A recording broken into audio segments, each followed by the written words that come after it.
Friends இன்றைக்கி ஹெல்த்தியாக ஒரு மில்க் ஷேக் செஞ்சு காமிக்க போகிறேன். இது எப்படி செய்யலாங்கிறது பார்க்கலாம். ஹாய் ஃப்ரெண்ட்ஸ், வெல்கம் டு மரிச்சு Kitchen&Vlogs. இன்றைக்கி நான் கேரட் மில்க் ஷேக் தான் செஞ்சு காமிக்க போகிறேன். இதுக்கு ஒரு 1/2 லிட்டர் பால் நல்லா காய்ச்சி ஆற வச்சு எடுத்துக்கோங்க. நெக்ஸ்ட்டு ஒரு மீடியம் சைஸ் கேரட் 3 கேரட் எடுத்து வச்சுருக்கேன். பாருங்கள், இந்த சைஸ்க்கு நான் எடுத்து வச்சுருக்கேன். இதை சின்ன சின்னதாக கட் பண்ணிக்கிடலாம். கேரட்டை இந்த மாதிரி கட் பண்ணி எடுத்துக்கோங்க. இது கூடவே 5 முந்திரி பருப்பு எடுத்து வச்சுருக்கேன். 2 பேரிச்சம்பழம் எடுத்து வச்சுருக்கேன். இதையும் சேர்த்து தான் அரைக்க போகிறோம். நெக்ஸ்ட்டு ஒரு பெரிய மிக்ஸி ஜார் எடுத்துக்கோங்க.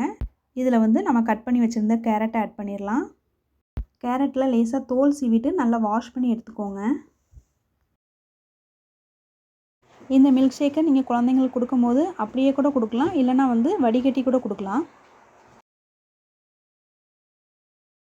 அப்புறம் முந்திரி பருப்பையும் ஆட் பண்ணிடலாம். நான் ஒரு 5 முந்திரி பருப்பு இதோட ஆட் பண்ணியிருக்கேன்.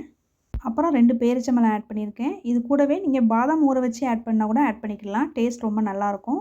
கூடவே உங்களுக்கு தேவையான அளவுக்கு சுகர் ஆட் பண்ணிக்கோங்க. நான் சுகர் ஒரு 5 ஸ்பூன் அளவுக்கு ஆட் பண்ணியிருக்கேன். இதை இந்த மாதிரி அரைச்சி எடுத்துக்கோங்க. நெக்ஸ்ட்டு இதில் கொஞ்சமாக பால் விட்டு அரைச்சி எடுத்துக்கலாம். பால் சூடாக ஊற்றிடாதீங்க, நல்லா ஆறி இருக்கணும். பாருங்கள், பால் ஊற்றி இந்த மாதிரி நல்லா அரைச்சி எடுத்துக்கோங்க. நெக்ஸ்ட்டு மீதி இருக்கிற பாலையும் நம்ம சேர்த்து அரைச்சிடலாம். உங்களுக்கு எவ்வளோ டம்ளர் வேணுமோ அந்த அளவுக்கு நீங்கள் பால் சேர்த்துக்கோங்க. நான் டோட்டலாக 1/2 லிட்டர் அளவுக்கு நான் பால் இந்த மாதிரி அரைச்சி எடுத்துக்கிட்டேன். ஓகே, இப்போ மில்க் ஷேக் ரெடி ஆகிட்டு இப்போ கிளாஸ்க்கு ட்ரான்ஸ்ஃபர் பண்ணிக்கலாம். இதை குழந்தைங்க ஸ்கூல் முடிச்சுட்டு வரும்போது நீங்கள் காஃபி, டீ ஏதாவது செஞ்சு கொடுப்பீங்க அப்படின்னா அதுக்கு பதிலாக நீங்கள் இதை செஞ்சு கொடுக்கலாம். ரொம்ப ரிஃப்ரெஷிங்காக இருக்கும், ரொம்ப ஹெல்த்தியும் கூட. கண்டிப்பாக இதில் ட்ரை பண்ணி பாருங்கள்.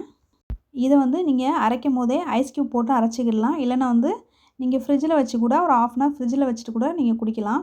ஃப்ரெண்ட்ஸ், இந்த கேரட் மில்க் ஷேக் செய்கிறதுக்கு ரொம்ப டைம் எடுக்காது. ரொம்ப ஈஸியாக செஞ்சிடலாம் 5 நிமிஷத்தில். கண்டிப்பாக வீட்டில் ட்ரை பண்ணி பாருங்கள். ட்ரை பண்ணி பார்த்துட்டு எப்படி இருந்துச்சுன்னு சொல்லுங்கள். ஃப்ரெண்ட்ஸ், என்னுடைய சேனலை நீங்கள் ஃபஸ்ட் டைம் இப்போ தான் பார்த்துட்ருக்கீங்க அப்படின்னா மறக்காமல் சப்ஸ்கிரைப் பண்ணிவிட்டு பாருங்கள். நான் மறுபடியும் வேறு ஒரு ரெசிபியில் உங்களை மீட் பண்ணுறேன். இந்த வீடியோ உங்களுக்கு பிடிச்சிருந்துச்சுன்னா லைக் பண்ணிக்கோங்க. நான் மறுபடியும் வேறு ஒரு ரெசிபியில் உங்களை மீட் பண்ணுறேன். இது வரைக்கும் நீங்கள் வீடியோ வாட்ச் பண்ணதுக்கு தேங்க்யூ.